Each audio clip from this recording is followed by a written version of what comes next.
Hello student, मेरा नाम अजय तिवारी है और हम आज एक फिजिक्स के टफेस्ट क्वेश्चन को लेके आए हैं जिसके बारे में बहुत सारा हुआ है।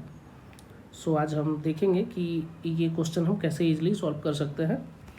ये अब तक का टफेस्ट क्वेश्चन में से एक माना जाता है, तो चलिए सॉल्व करते हैं।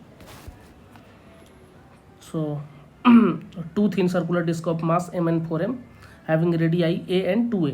ठीक है, दो हमें दिया हुआ है सर्कुलर डिस्क जिनकी रेडियाई है A एंड 2a रेस्पेक्टिवली, और वो रिजिडली फिक्स हैं by a massless rigid rod of length L is equal to √24a through their centre. This assembly is laid on a form of a flat surface and set rolling without slipping on the surface। ठीक है, so that regular speed about the axis of rod, ये जो rod है axis के about वो जो है वो ओमेगा दिया हुआ है, and angular momentum of the entire assembly about point O, इस O पॉइंट के अबाउट बात कर रहा है कि L है। So which of the following is or are true, आपको बताना है। ऑप्शन दिया हुआ है, तो पहले ऑप्शन के बारे में हम पढ़ेंगे। तो centre of mass of the assembly rotate about Z axis, ये जो सेंटर ऑफ मास है जेड एक्सिस के अबाउट अगर रोटेट कर रहा है तो उसका एंगुलर स्पीड जो होगा वो ω/5 होगा। सो हम चेक करते हैं। हम ये आपको पहले बताना चाहेंगे कि ये जो हमारा पहला जो सर्कुलर फॉर्म से जो ये ट्रायंगुलर शेप बन रहा है उसके बारे में थोड़ा आप देख लीजिए। ये है हमारा A और यहाँ से यहाँ तक का एंगल है थीटा, और ये है हमारा ओमेगा। तो हमें पता है कि ये इस एक्सिस के अबाउट हमारा ओमेगा से घूम रहा है। तो अगर हमें पूछा है इस जेड एक्सिस के अबाउट, यानी दिस एक्सिस जो जेड है, हमने यहाँ पे बना रखा है डायग्राम। सो ये वाला एक्सिस के अबाउट ये वाली जो एंगल थी हमारी ये थीटा थी। तो अगर मुझे इसको ओमेगा को लिखना है इसके अबाउट, तो मैं इसको लिखना चाहूँगा ओमेगा साइन थीटा।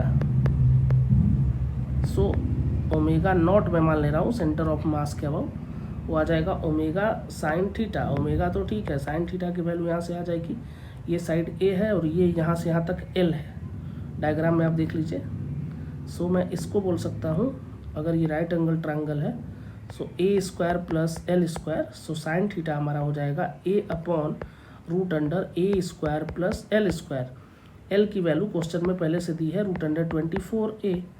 सो मैं यहाँ पे पुट करूँगा omega into A/√A² plus L² की जगह पे 24a² हो जाएगा यहाँ से। सो मैं डायरेक्ट लिख सकता हूँ ओमेगा A/√25a²। सो 25a² से बाहर जो आएगा 5a से a कैंसिल। सो हमारा ओमेगा नॉट यानी सेंटर ऑफ मास के अबाउट जो आया वो आ गया ω/5। सो आई थिंक हमारा A ऑप्शन तो करेक्ट है। सो मैं इजीली बोल सकता हूँ कि हमारा A ऑप्शन करेक्ट है।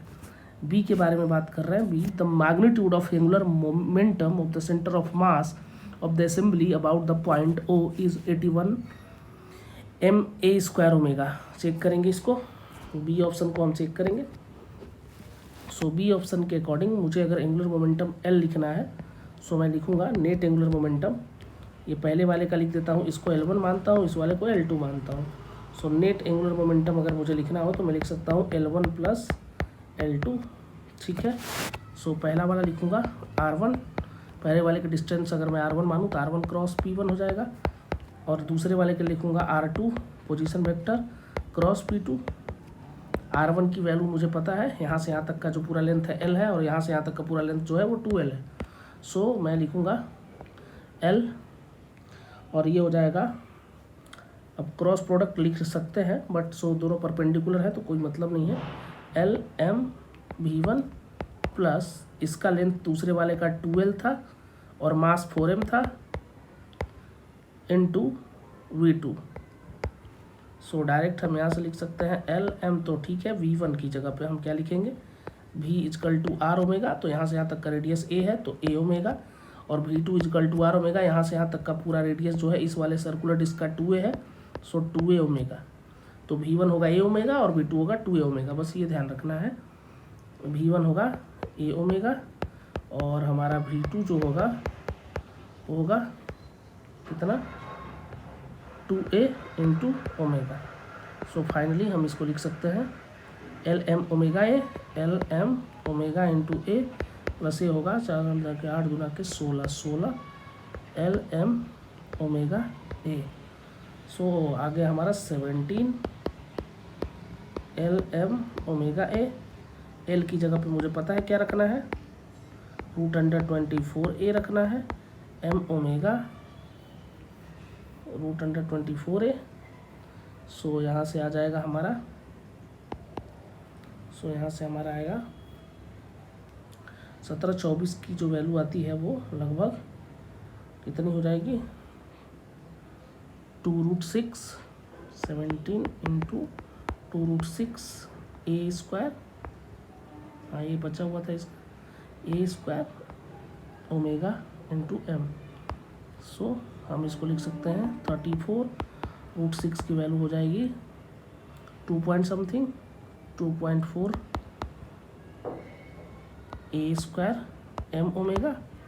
फाइनली मैं इसको अगर कैलकुलेट करूं तो ये हो जाएगा हमारा 34 ना कितना, लगभग ये 83 ए स्क्वायर एम ओमेगा आएगा।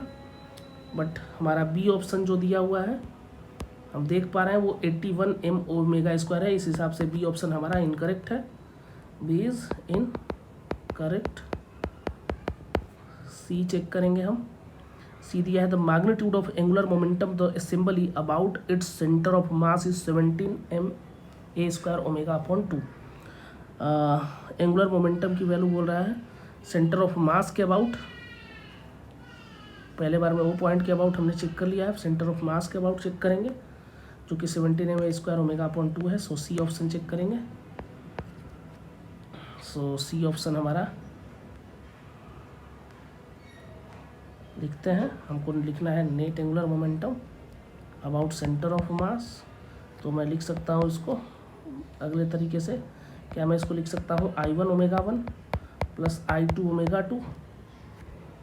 सो ओमेगा और ओमेगा ओमेगा 1 ओमेगा 2 दोनों ओमेगा है, इस एक्सिस के अबाउट तो ओमेगा ही है। सो हम इसको ओमेगा 1 ओमेगा 2 नहीं लिखेंगे। I1 कितना हो जाएगा, पहले वाले डिस्क का सेंटर ऑफ मास के अबाउट मोमेंट ऑफ इनर्शिया, तो आप बोलेंगे sir half M A square जितना रेडियस है इंटू ओमेगा, दूसरे वाले का हाफ, अगला मास है 4m और ओमेगा ए रेडियस कितना है 2a का स्क्वायर होगा, यहाँ पे ध्यान रखिएगा इंटू ओमेगा। सो इसको हम डायरेक्ट जोड़ सकते हैं, ये हो जाएगा half M A square omega, ये होगा हाफ इंटू कितना होगा, अच्छा इसको 2 से 2 काट देते हैं, इसको लिखने की ज़रूरत नहीं है। सो ये आ जाएगा हमारा तो 4 दूना के 8 एम ए स्क्वायर ओमेगा, 8 दूना के 16 एक 17 M A square omega upon 2। So हमारा जो सेंटर ऑफ मास के अबाउट एंगुलर मोमेंटम है वो आ गया हमारा 17 M A square upon 2। So I think C option correct है, तो सी ऑप्शन हम करेक्ट बोलेंगे। अगला बोल रहा है magnitude of the Z component of L. अब जाहिर सी बात है ये तो होगा नहीं, हम चेक कर सकते हैं बट ये ऑप्शन है नहीं, सो हम डायरेक्ट बोल सकते हैं कि ए और सी ऑप्शन हमारा करेक्ट है, डी रॉन्ग है। क्लियर?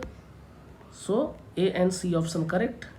ये बहुत बड़ा क्वेश्चन नहीं था बट हाँ ये टाइम टेकिंग था थोड़ा, पहली बार में देखने में भी आपको टाइम लगा, मुझे भी लग सकता था, मैं चूँकि पहले कर चुका हूँ। So thank you so much. अगर क्वेश्चन पसंद आया हो तो आप इसको शेयर करें अपने और फ्रेंड का, ताकि भला हो जाए। Thank you.